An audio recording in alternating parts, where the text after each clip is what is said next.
Hello and welcome back to the TeamCosmicBodies YouTube channel. I am Lauren Dannemeller. I'm Coach Kyle. And we are the coaches at TeamCosmicBodies. So thank you for listening and watching today. We're going to be going over how to get the most out of your coach. Let's say you have a coach, you obviously hired them. How can you get the most out of them? I'd say first things first is making sure you are picking the right coach, which could be a separate video in itself, but reading up, making sure they've done it themselves or have the experience helping others. You just like their strategy, they're critical thinkers, you're a critical thinker. What would be the number one thing?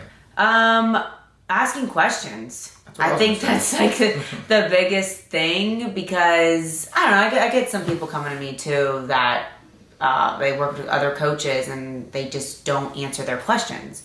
I'm like, oh my goodness. Like if you're about to enter this prep, this fat loss phase, whatever, this journey, you need to be able to learn out of your coach. So these tools that you're learning, you can have for the rest of your life. You are learning in a way. I mean, you're hiring a coach. It's kind of like a class. Yeah. Honestly, it's a job. I mean, you're going to be checking in. You're going to be doing work. You're going to be doing your homework. You're going to be doing all these things. I mean, shoot, I sure asked my teacher a ton of questions when I didn't understand something or I was very confused. So definitely asking questions and making sure you get a proper response back, I think is very important. Yeah, I think that's huge. So yeah, you hire someone, you definitely want to use the services. So checking in with your coach, whatever that may be, if it's weekly or bi-weekly or whatever it may be, and then just giving them the right feedback. So if they're asking for photos and a spreadsheet to be filled out for the objective data and maybe some other biofeedback, hopefully they're good coaches and they're asking you how's your recovery and strength. So just giving them the right knowledge, but don't give them too much of nonsense, right? Like, oh, I had yogurt last night and then I had this for dinner after. I mean, unless you're bloated for a certain reason or something that's relative, you don't necessarily need to tell them every little thing you did all week. So just giving them the right feedback. And I think that's huge. So strength, recovery, sleep, stress. Are you sticking to the plan? Just like those. I mean, we can go on and on, but yeah, you got to be a good athlete, to your coach too. Make sure you're checking in on time. Whatever day your check-in day is, make sure it's on time because then your coach is gonna give you that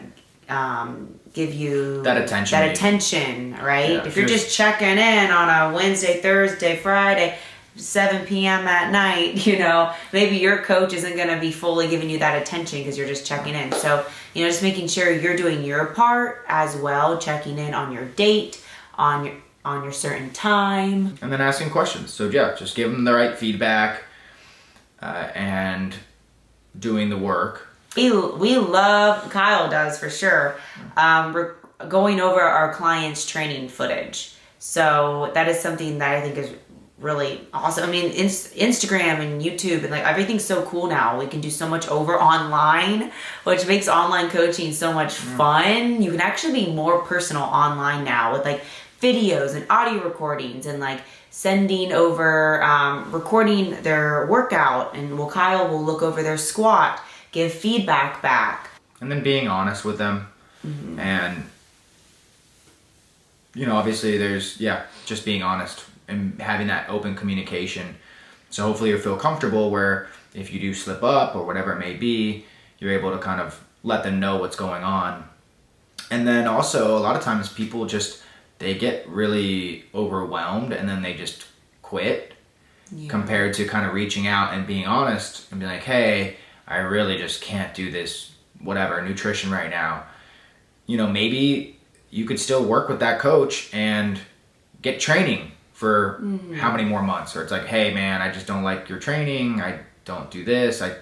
But I still want to work with you nutrition, right? So there could be compromises that make. Yeah, because some coaches out there are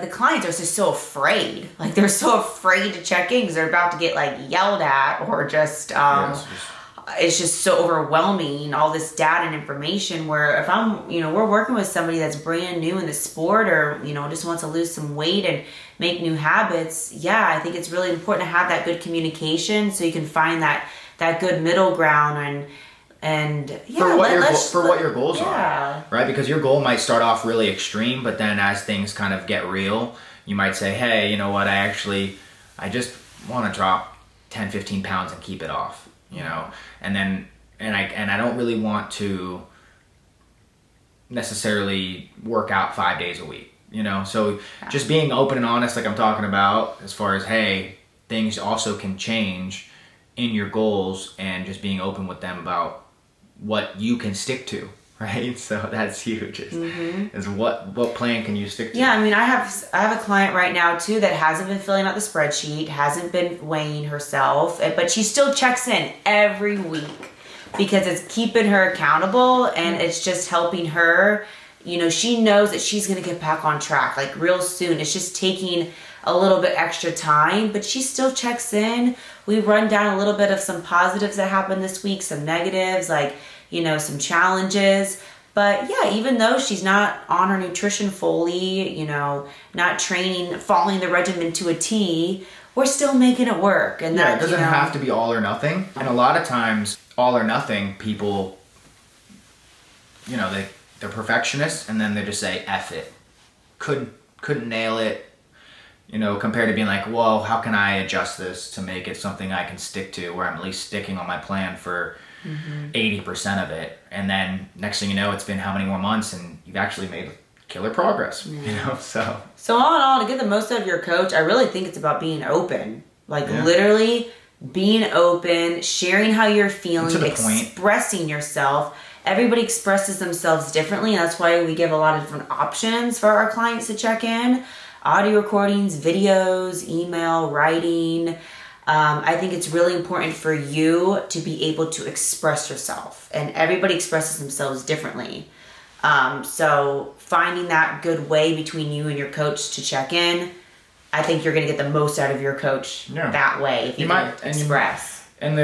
You might need new coaches and try out different coaches, and then just like even like a therapist or something, some people you start with somebody and you're like, it just didn't work, which is fine, but at the same time, if you do find someone that is good, then it's also good to probably stay loyal and not keep shifting like strategies and shifting coaches just because you messed up, or I don't know, people like to shift coaches a lot, and sometimes it's good, sometimes it's you should definitely stick with somebody for a little bit. So definitely, hopefully there's some good tips as far as getting the most out of your coach. But Thank you for watching. We'll see you in the next one. Bye.